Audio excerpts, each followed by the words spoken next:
বিমানবন্দরে, হ্যাঁ, সিবিআই বা ইডি গ্রেপ্তার করেনি বা এনআইএ গ্রেপ্তার করেনি, ওনাকে গ্রেপ্তার করেছে আমাদের বাংলারই সিআইডি। হ্যাঁ দর্শক, সিআইডি পারে। আসলে আমাদের পশ্চিমবঙ্গের পুলিশের যদি হাত পা বেঁধে রাখে কিছু করার থাকে না। আমাদের তৃণমূল সরকার পশ্চিমবঙ্গের পুলিশকে মানে তৃণমূলের পুলিশ বানিয়ে ফেলেছে। অপরদিকে এরা করবে, এদের স্বভাব এটা। আর আমাদের পশ্চিমবঙ্গে কিছু হচ্ছে শিরদাঁড়াহীন বুদ্ধিজীবী, চটিচাটা বুদ্ধিজীবী, এরা দেখবেন বেরিয়ে যাবে প্রতিবাদ করতে। আর সিপিএম এর কথা না বললে নয়, যত কম বলা যায় তত ভালো। এরা হিন্দু বিরোধী, দেশ বিরোধিতার ক্ষেত্রে সবার আগে। মুফাক্কেরুল ইসলামের হয়ে হয়তো রাস্তায় নেমে যাবে, দেখবেন কদিন পরেই নেমে যাবে। জল বন্ধ করা নিয়ে দেখবেন সিন্দুর অপারেশন সিঁদুরের সময় পাকিস্তানের জল বন্ধ করা নিয়ে এরা আন্দোলনে নেমেছিল।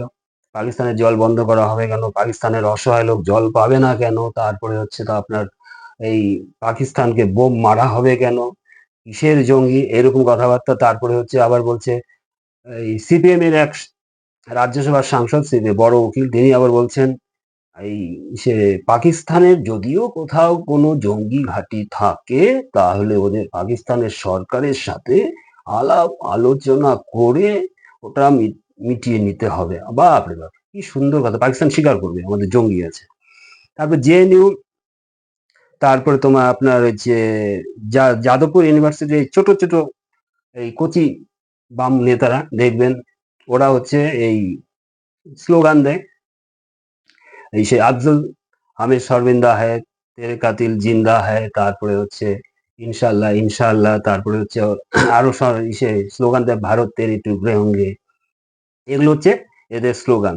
তাহলে বুঝতে পারছেন এরা কতটা দেশ বিরোধী, দেশদ্রোহিতা এদের রক্তে মজ্জায় মজ্জায়। তারপর হচ্ছে এরা সরস্বতী পুজো এদের অ্যালার্জি, রামনবমীতে এরা অ্যালার্জি এদের। আর হচ্ছে এরা হচ্ছে আপনার ইয়ে করতে পারবেন, এই ইফতার পার্টি আয়োজন করবে। যাদবপুর ইউনিভার্সিটিতে এবার ইফতার পার্টি আয়োজন হয়েছিল বিশাল করে। হিন্দুদের দেবদেবী নিয়ে এদের হচ্ছে খিল্লি করা, হিন্দুদের দেবদেবী, হিন্দুদের রীতিনীতি, হিন্দুদের পূজা পার্বণ নিয়ে এদের বিভিন্ন রকম মস্করা করা, এটা এদের আছেই। আর প্রাক্তন সাংসদ একজন, এখনকার রাজ্যসভার প্রাক্তন আর কি, উনি হয়ে গেছেন এবং সে উনি হচ্ছে আপনার বড় উকিলও বটে।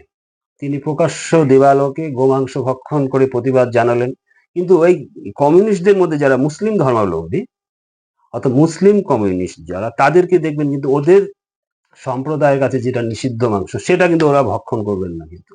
কিন্তু হিন্দুদের দেবদেবী, হিন্দুদের রীতিনীতিকে যতটা পারে নেগলেক্ট করা, যতটা খিল্লি করা এরা করতে পারবে এবং এরা করে। এরা ইফতারে অংশগ্রহণ করলে এদের কোনো অসুবিধা হয় না, টুপি পরে, কিন্তু এদিকে ধর্ম নিরপেক্ষতা দেখাবে, এদিকে টুপি পরে ইফতারে অংশগ্রহণ করে ফেলবে। কিন্তু রমজান মাসে মুসলিম সম্প্রদায় দেখবেন ইফতার আয়োজন করে, ওরা হচ্ছে সারাদিন সূর্যোদয়ের অনেক পূর্বে খেয়ে নেয়, সারাদিন ওরা একদম নির্জলা উপবাস থাকে, এক ফোঁটা জলও ওরা খায় না। তারপর সন্ধ্যার পর একটা নির্দিষ্ট সময় আছে, সেই সময়ে ওরা আহার গ্রহণ করে।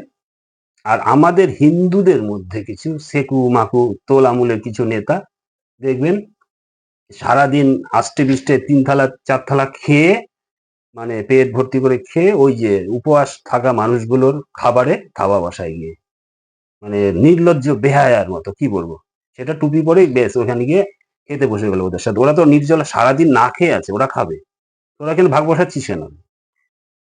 প্রিয় দর্শক, বামপন্থীরা কিন্তু দেশের পক্ষে ভয়ানক বিপজ্জনক। সেটা কে বলেছিলেন বলতো? ডক্টর আম্বেদকর বলেছিলেন। বড় বিপদ বামপন্থা। এরা ভারতকে ভাঙতে চায়। পাকিস্তানের টিভি শোতে এদের নিয়ে আলোচনা হয়, এদের সুনাম করা হয় পাকিস্তানের টিভি শোতে বসে, টক শোতে বসে, যে মমতা ব্যানার্জির সুনাম করা হয়, সিপিআইএম এর সুনাম করা হয়, কিন্তু এদের তরফ থেকে কিন্তু তার নিন্দা করা হয় না, যে আমরা এই সমস্ত মানে তোমাদের এই কথার সাথে আমরা একমত নয়, এই ধরনের কোনো নিন্দাসূচক প্রস্তাব এদের তরফ থেকে পাশ করা হয় না। তারপর সিপিএম এর তোষণের কথা আর কত বলবো। এই যে ধরেন কোন পর্যায়ে গেলে এরা এটা করতে পারে বুঝবেন। হরগোবিন্দ দাস, চন্দন দাস যে মারা গেছিল, মুসলিম জেহাদিরা ওনাদের দুজনকে হত্যা করেছে নিষ্ঠুর ভাবে। তার ওনাদের অপরাধ কি ছিল? তারা মৃৎশিল্পী, প্রতিমা শিল্পী, প্রতিমা বানায়, তাদের নিষ্ঠুর ভাবে হত্যা করা হয়েছে। এবং তাদের হত্যার দায়ে যারা অভিযুক্ত তাদের হয়ে যাদের, আবার শুনবেন ভালো করে, তাদের হত্যার দায়ে যারা অভিযুক্ত তাদের হয়ে মামলা লড়ছে কে? সিপিআইএম এর এক বিখ্যাত আইনজীবী, এক বিখ্যাত নেতা, লোকসভাও দাঁড়িয়েছিল, বিধানসভাতেও উনি দাঁড়িয়েছেন। তাহলে না, মনে করিয়ে দিই, প্যাটিস কাণ্ডের কথা মনে আছে আপনাদের? ব্রিগেড ময়দানে গীতা পাঠের আয়োজন হয়েছিল, হিন্দু সম্প্রদায়ের দ্বারা আয়োজন হয়েছিল। ওটা কোনো আরএসএস বা বিজেপির কোনো কর্মসূচি ছিল না, ওর হিন্দু সংগঠনের থেকে আয়োজিত এক অনুষ্ঠান ছিল। সেখানে এক প্যাটিস বিক্রেতা, তাকে বলা হয়, ভাই কি আছে এখানে, মানে ভেজ না নন ভেজ? সে বলে এটা ভেজ। তখন যখন ওর থেকে কিনে খাওয়া হলো, তখন দেখা যাচ্ছে চিকেন রয়েছে। তখন ওকে বলা হলো, ভাই মিথ্যে কথা বললে কেন? তখন মিথ্যে কথা বলার জন্য তাকে মারধর করা হয়, যেটা শোনাম, মারধর করা হয় এবং তাকে বের করে দেওয়া হয় এবং প্যাটিস গুলো ফেলে দেওয়া হয়। যদিও মারধর এবং প্যাটিস গুলো নষ্ট করার আমি সমর্থন করছি না, কিন্তু দর্শক, হিন্দুদের আবেগটাকেও বুঝতে হবে, কিন্তু হিন্দুদের আবেগটাকেও বুঝতে হবে। এই ঘটনা যদি রেড রোডে নমাজের সে নামাজের দিন যদি ওদের যেটা নিষিদ্ধ, সে যদি সেখানে ওরকম কিছু নিয়ে যেত, সে প্যাটিস হয়ে ফিরে আসতো, সে প্যাটিস হয়ে ফিরে আসতো।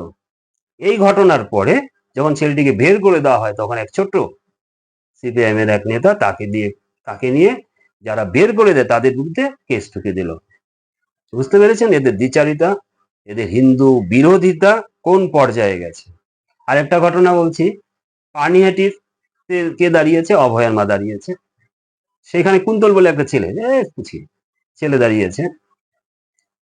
পানিহাটিতে ক্যাম্পেইন হচ্ছে যে সিপিএম কে ভোট যদি না দেন তাহলে অভয়ের মাকেও দিতে হবে না।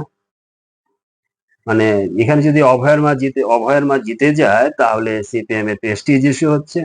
আপনি প্লিজ যদি সিপিএম কে ভোট নাও দেন, তাহলে তৃণমূলকেও ভোটটা দিলে দেবেন, তাও অভয়ের মাকে দেবেন না। অভয়ের মা জিতে গেলে প্রেস্টিজ ইস্যু হচ্ছে। তাহলে চিন্তা করেন এদের শয়তানি কোন পর্যায়ে গেলে এটা করতে পারে।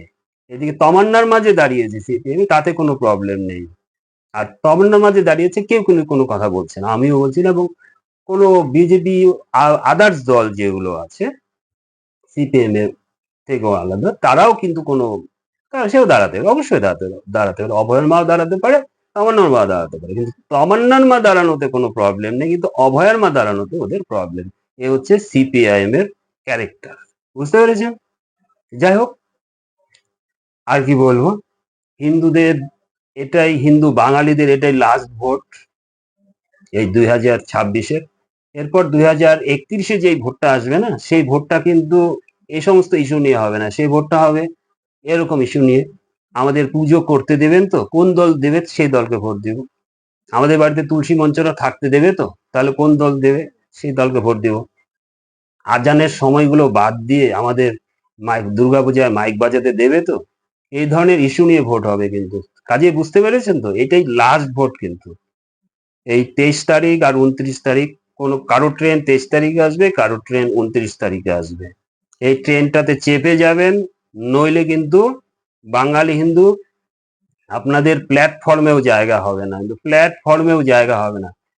ভাবা প্র্যাকটিস করুন, ভাবা প্র্যাকটিস করুন। কিন্তু পাকিস্তান থেকে পালিয়েছেন, বাংলাদেশ থেকে পালিয়েছেন, তারপর কাশ্মীর থেকে পালিয়েছেন, মুর্শিদাবাদ থেকে পালিয়েছেন, মালদা থেকে পালিয়েছেন, এবার পালালে কোথায় পালাবেন? লাস্ট ভোট, ট্রেনটিতে চেপে বসুন, ভাবা প্র্যাকটিস করুন। এই তৃণমূল নামক এই বিষ বৃক্ষটিকে উপড়ে ফেলুন, না হলে কিন্তু বাঁচতে পারবেন না।